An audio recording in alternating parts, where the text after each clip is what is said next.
Hi, this is Andrew at the Wyoming Dinosaur Center, and this is Fossil Friday. I know it's been a while. We're just in the thick of our field season here. We're just so busy. There's a lot of really cool stuff coming off of the hill right now. I'll have to show you that sometime. So it's kind of hard to get a good Fossil Friday in, but I think I've got a really good topic to discuss today. See, we want to dedicate today's episode to some of our hardest working people, our interns. They work for us just so well. They do so much good work to help us further our understanding of the paleontology here in Thermopolis. In fact, our best interns are still out there right now. They work 24/7 without stopping just to help increase our knowledge of paleontology.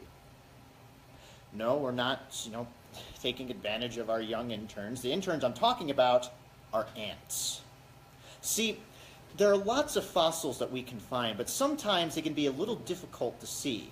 And everything leaves behind a remnant of itself if you know where to look. So today's Fossil Friday is about these small hidden fossils that we've uncovered thanks to our helpful friends, the ants. So what are we talking about? Well, one of the coolest and most rare things that we can find in our sites are things like these.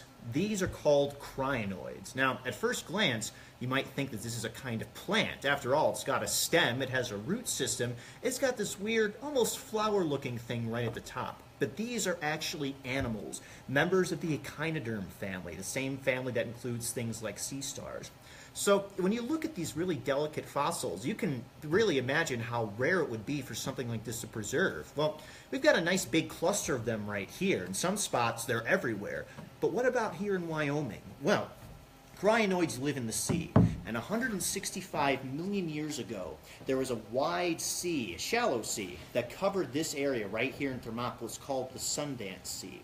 And in the Sundance, well, let's see, we can find things like these clams that I have right here, called Camptonictes. We can also find other things. The things we're most excited about are things like this belemnite. It's a kind of squid that lived in these ancient oceans. And if we're really lucky, we can find marine reptiles. Remember that little ichthyosaur we talked about months ago now?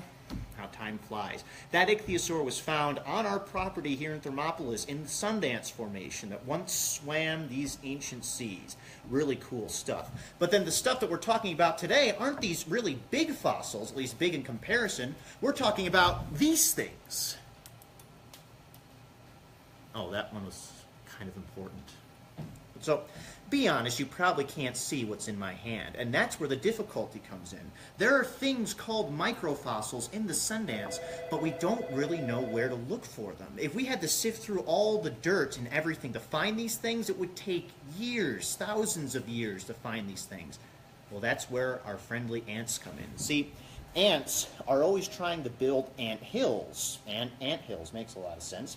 They use small little rocks and pieces to build the hill so it's nice and sturdy. You don't want it collapsing, especially when you've got a whole colony of ants living in there.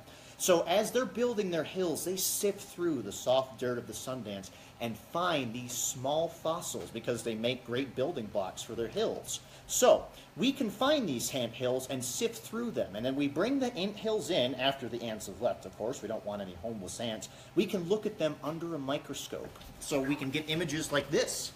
This is a belemnite that was found in one of these ant hills. This, really cool, is a small little gastropod that was found in one of these hills. And then, of course, we find crinoid stems. These are evidence of small little organisms that existed in the Sundance Sea 165 million years ago. And if we're really lucky, we'll even see the little star of the crinoid stem preserved as well. So, the ants are much more effective microfossil hunters than we could ever be. So we work with the ants. They build their hills, they leave, and then we dig them up to see exactly what we can find. And this helps us paint a more full picture of what we can find in the Sundance Formation, giving us a better idea of what this world was like 165 million years ago. So if you ever visit us, participate in one of our Dig for a Day programs, we'll take you out to the Sundance to look for both the big fossils like the clams and the belemnites, but we'll also show you these ant interns hard at work finding these fossils. Isn't that just like the greatest? Oh, those were kind of important too. So. This is Andrew keeping your Friday fossiliferous.